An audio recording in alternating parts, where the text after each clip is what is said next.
سلام بیننده ارجمند، طاهری سفر هستم و تا 15 دقیقه دیگرتر برنامه خبری و تحلیلی اخبار آزادی همراهی شما. نگاهی به عنوان چند خبر و گزارشی برنامه. بیش از 200,000 مبتلای بیماری دیل در تاجیکستان. چرا محرک بدن تاجیکان سست و آسیب پذیر شده است؟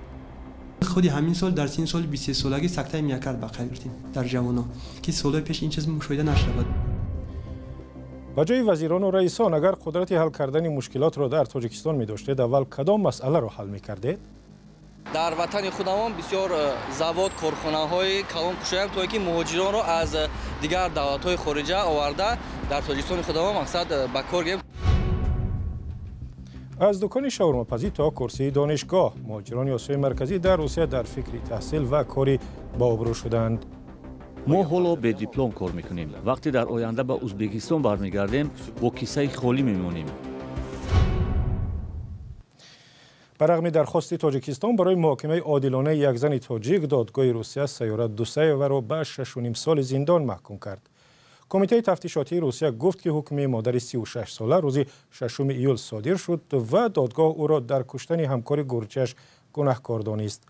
پرونده سیاره دوسایeva ماه ینور امسال پر سر و صدا شد، زیرا همکارانش گفتند به سبب دست درازی مرد آشپز سیاره او را با ضرب کارد کشت.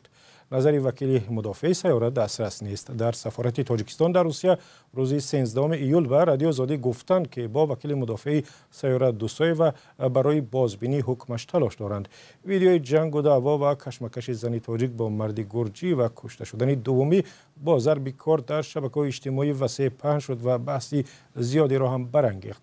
بعد از این دادستانی کلی تاجیکستان از مقامات روسیه خواست که پرونده را عادلانه بررسی کنند. در تاجیکستان میمانیم. در تاجیکستان از گرمی طاقت فرسا و احتمال خاکبارش زیاد هشدار داده و به خصوص از بیماران دل خواستند که خود را در این روزها احتیاط کنند. رسما تقریبا 220,000 شهروند تاجیکستان گرفتار کسلی دل و یا قلب هستند.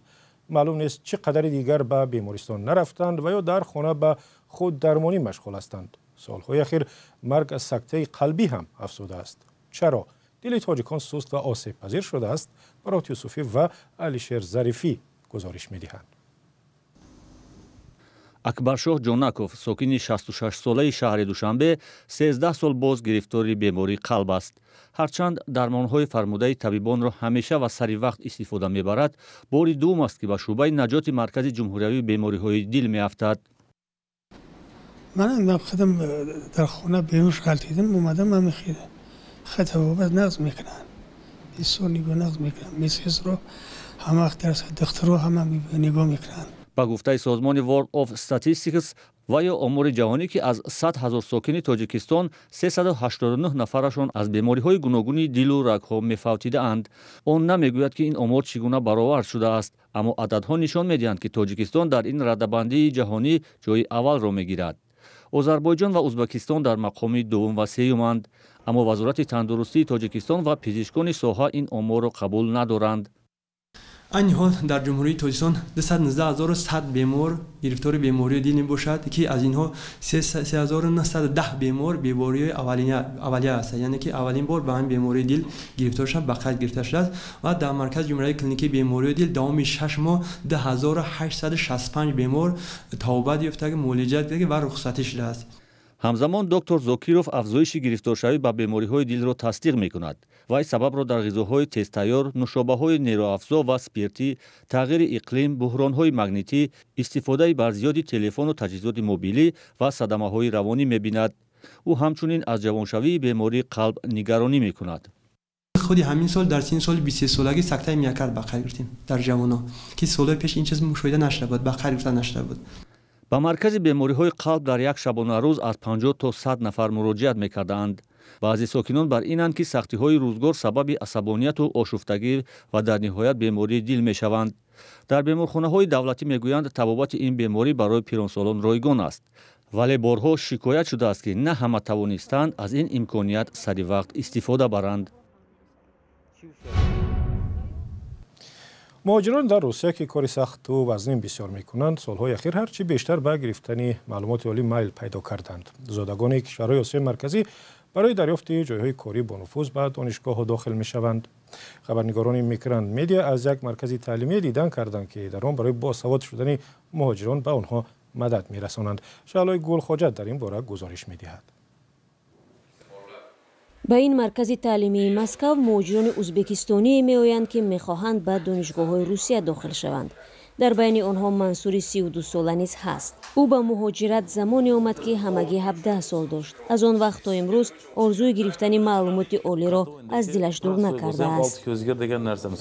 ما حالا به دیپلم کار میکنیم. وقتی در آینده به ازبکستان برمیگردیم با کیسه خالی میمونیم. حالا که توانش رو داریم تا سن 40-45 سالگی در ساختمان کار میکنیم. بعداً دشوار می شود. از این رو برای گرفتن دیپلم به مرکز تعلیمی آمدم. منصور سالهای زیاد چلانگر بوده است. حالا میخواهد طرحسازی خانه‌های خرد را آموزد. صاحب دیپلم شود و به وطن برگردد. من 15 سال می شود در روسیه هستم. اول چلانگر و بعدا سنتخنیک بودم. من تجربه دارم. در لایحه کشی سرفهم می روم. در بیناهای خرد کار کردن را می دانم. اگر لازم شود در بیناهای کلان کار کرده می توانم. برای همین من می خواهم تحصیل کنم تا این سمت را بهتر آموزم. دلشده یکی از خلق کرده های این مرکز آموزشی است. حالا او در دانشگاه گومانیتری روسیه تحصیل می کند. در اول دشواری ها بودند. وقتی باری اول آمدم زبان رو تقریبا 10% میدانستم. این اولین مشکلی من بود. بعد مشکلی حجت ها و پس آن منزل زیست پیش آمد. با همکاران زبان یافتن، با مردم روس معاشرت کردن دشوار بود. دلشده میگوید بنابر جای داشتن ترس و اندیشه های شخص شده و یا استریوتیپ ها مهاجران مهنتی حتی جرأت نمی کنند که در دانشگاه های روسیه تحصیل نمایند. یک سال پیش او خودش هم باور نداشت که می تواند به دانشگاه داخل شود. من باوری نداشتم که داخل می شوم چون که همه آدمان به روسیه پیش از همه برای دریافت کار می آیند و اصلا باور نداشتم که در اینجا تحصیل می کنم. اوتکیر پولودوف مؤسس مرکز تعلیمی میگوید چنین مرکزهای آموزشی که از جانب زادگان آسیای مرکزی افتتاح میشوند زیادند. به گفته او در 3 سال حدود 5000 مهاجر ازبک کورس‌های آموزشی او را ختم کردند. این مهاجران در جایهای گوناگون ساختمان، تاکسی و چون کوریر کار میکنند. آنهایی هستند که تجارت خرد خود را دارند. ماموران طربخانه‌های کلان، سرتراشان نیز به نزد ما میآیند. به قول اوتکیر تقریبا همه آنها برای داخل شدن به دانشگاه مبلغ پسنداز میکنند. طبق امور رسمی در مکاتب عالی روسیه بیش از 48000 دانشجوی ازبکستانی تحصیل دارند. شما بیننده ارجمند اگر قدرت می داشتید و یا از دستتان اجرای کاری مهمی یا حل مشکلی عظیمی می آمد، کدام کار را پیشتر از همه حل می کردید؟ بیکاری را کم کردید یا جوانان تاجیک را صاحب خانه می ساختید یا کاری دیگر؟ البته دو مشکلی که شکایت در تاجیکستان از آن بسیار زیاد است. با همین سوال همکاران ما در دوشنبه امیر ایسایف و اسکندر فیروز از راهگذران پرسیدند که اگر قدرت حل کردن مشکل را می داشتند اول کدام مشکل خود و یا تمام تاجیکستان را حل می کردند؟ قدرت می داشتم پدر مادر ما جوان میکردم. اول میخوندم، معلومات عالی میگرفتم. هرچند هازی میخوانم و مقصد بعدی از اویله جدا شدم داخل شدم. حرکت میکردم که خونم مقصد معلومات معالی کنم. بدل چه زندگی مقصد پیش رفتنش همش نقض میشه. در زندگی میخواهم که یک حرکت کرده باشم که یک صاحب کاری موفق شوم و در وطن خودم بسیار زواد کارخانه‌های کلان کشایم تا اینکه مهاجران را از دیگر دولت‌های خارجه آورده در تاجیکستان خودمان مقصد به کار گیریم تا اینکه آنها دیگر به هر دولت برای کار نروند، در وطن خودمان کار و فعالیت نمایند. من اگر امکانیت می داشتم اولین درجه مکتب‌های تاجیکستان را با تکنولوژی‌های با کامپیوترهای حاضررسان و تکنولوژی‌های نو تعمین می‌کردم که کودکان از سن خردسالی مقصد با کامپیوترها و تکنولوژی‌های نو ذوق پیدا کرده در آینده مقصد یک شخصان مقصد موفق و علمدان باشند. درخت بسیار میشنوندم. اگر قدرت می داشتم نیالای زیاد میشنوندم، سایه‌افکن، میوه‌افکن. اگر یگونجا به من زمین میدادن زردالو میشنوندم. زردالو هم ریشه‌اش، هم تنه‌اش، هم برگش همش درست. اگر من قدرت رو می داشتم در هر یک پنجه زمین تاجیکستان زردالو میشنوندم. رو میاریم به مسائل بین المللی. حمله روسیه به اوکراین نه تنها ساکنان این کشور بلکه شیر و پلنگ و خرس و جانوران را هم سرسان و پناهجو کرده است. جانوران نادی را از باغ حیوانات اوکراین به لهستان یا پولشا بردند، ولی اینجا هم نمیمانند و به اروپای غربی و یا امریکا می روند. زرنگیز نوشاه گزارشی صدای امریکا را که در این باره است تقدیم می کند. آسیا را با 3 شیربچه‌اش 2 هفته پیش به باغ جانوران شهری پوزنان آوردند. صحتی آنها بهتر است، اما کارمندان باغ میگویند این 4 جانور از لحاظ روحی هنوز پورا به خود نآمدند.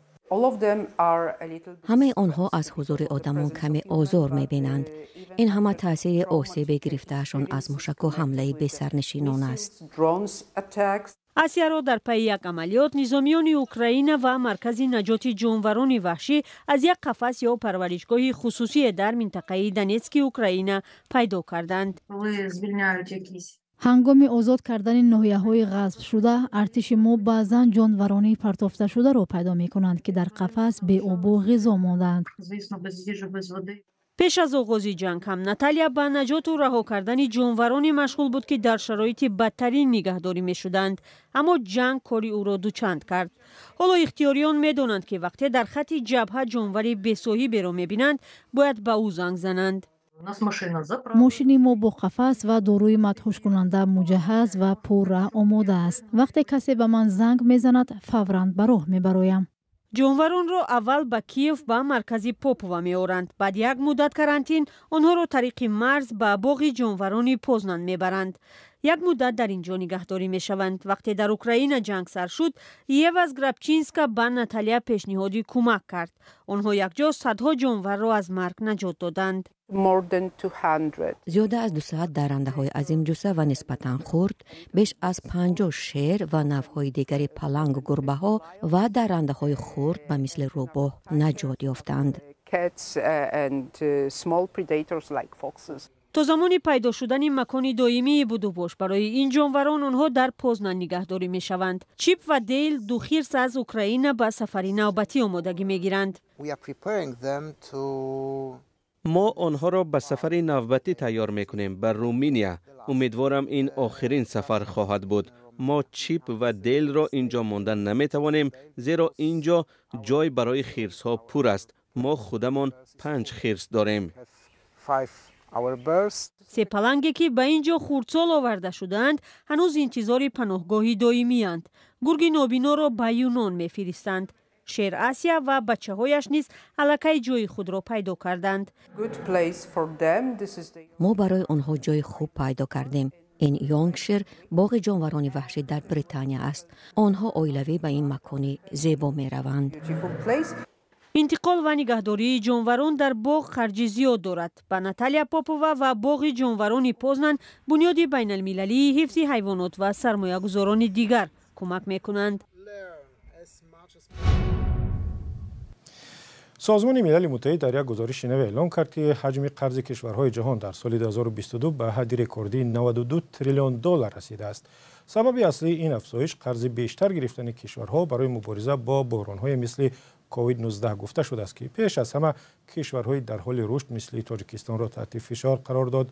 گزارش سازمان ملل روز 12 ایول و در آستانه نشست وزیران مالیه و رئیسان بانک‌های مرکزی کشورهای گروه 20 نشر شد. تاجیکستان هم به گروه کشورهای رو به رشد داخل می شود و سالانه از خارج میلیون ها دلار قرض می گیرد. تنها در سال روان حکومت تاجیکستان نیت دارد بیشتر از 300 میلیون دلار قرض بگیرد.